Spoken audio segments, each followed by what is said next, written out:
Hey guys, this is Austin.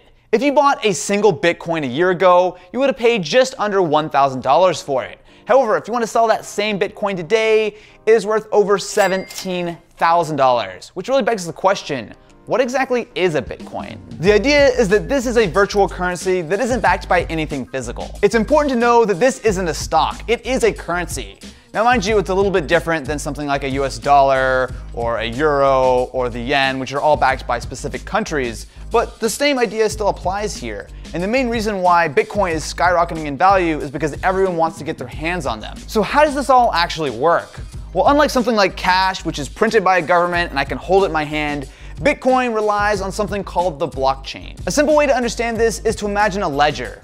Every time anyone buys or sells anything related to Bitcoin, it is recorded in this ledger called the blockchain, and then it is copied hundreds and thousands of times every single hour across multiple computers to make sure that everyone is on the exact same page. What makes this interesting is the idea that because it is copied across all of these different computers and because it all is public, before I say, want to go buy a Bitcoin from Ken, or before he tries to sell me a pizza for a whole Bitcoin because he's greedy and wants to sell me a $17,000 pizza, I can actually see exactly how many Bitcoin are in his specific wallet and vice versa. It is all totally public. So say I want to buy that incredibly expensive and yet hopefully delicious pizza from Ken for a single Bitcoin.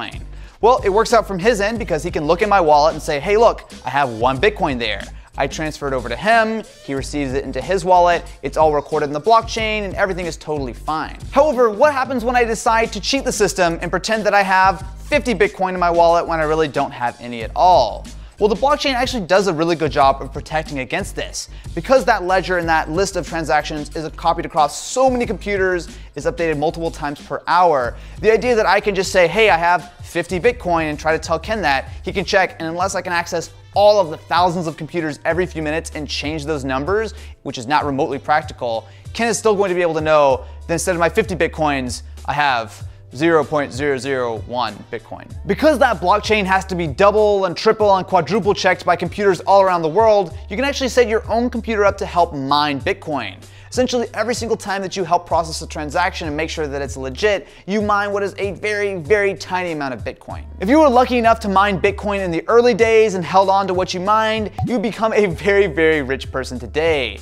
However, in 2017, if you want to set up a Bitcoin mining system, it really doesn't make a lot of sense. Bitcoin mining used to work best on PC graphics cards, which while originally meant for gaming, can actually do this kind of stuff fairly well. However, nowadays, ASICs have completely destroyed that market. An ASIC is essentially a small computer that its sole purpose in life is to mine Bitcoin. And when it does it a lot faster than your actual computer, which makes it totally obsolete. If you're interested, I did an entire video on crypto mining a few months back. Now, even though it's not profitable to mine Bitcoin anymore, there are other types of cryptocurrencies that you can actually make some money on if you have a pretty decent PC, and then trade those into Bitcoin. So if you guys want more information on that, you can check it out right here. By far the easiest way of getting your hands on Bitcoin is to simply buy them. But this is where I have to be very, very clear.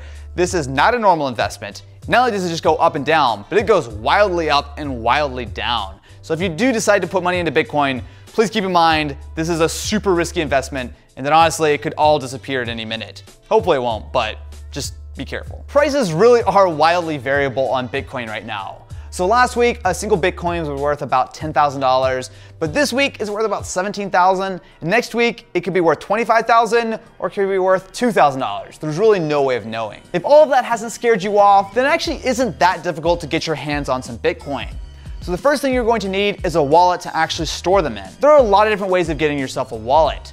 So on the very secure side, you can get a hardware wallet that is going to be fully offline, but for most people, the easiest way is to create an account at an exchange such as Coinbase. The advantage with Coinbase is that not only do they give you a wallet to store it in, but you can also purchase Bitcoin from them, as well as some other cryptocurrencies such as Litecoin and Ethereum, which are the other two major ones right now. All right, so after this long and arduous journey, we finally have our Bitcoin. However, what can we actually do with it? So some stores will actually allow you to buy things with Bitcoin. However, the vast majority of people are using it as more of an investment. So you can buy some here, hope the price goes up, and then turn around and sell it later. However, it's not all just digital. So there are some Bitcoin ATMs that you can go to in the real world, put your wallet information in, and withdraw or deposit into them. I don't know if I would really use these myself, but it's a cool idea. Cryptocurrencies like Bitcoin are a really interesting piece of tech to me, and the idea that they can be actual currency is super fascinating.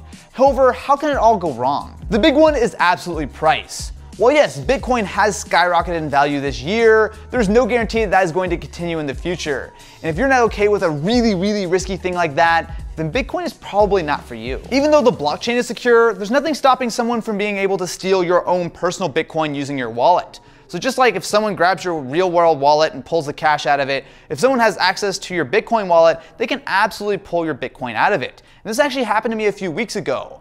So I used to use a service called NiceHash to be able to mine some cryptocurrencies and then turn those into Bitcoin. And as I was in the middle of mining, they were hacked and all of the Bitcoin were stolen, mine included. So, like anything, if you have your entire life savings under your bed, probably a bad idea. And if you keep all of your Bitcoin in one place, an equally bad idea. Hopefully you guys found this video useful and maybe learned a thing or two. If you want to know more about the mining side of cryptocurrencies, you can check out my video over here. I'm curious, what do you guys think about Bitcoin? To me, it's really exciting, but let me know in the comments below and I will catch you in the next one.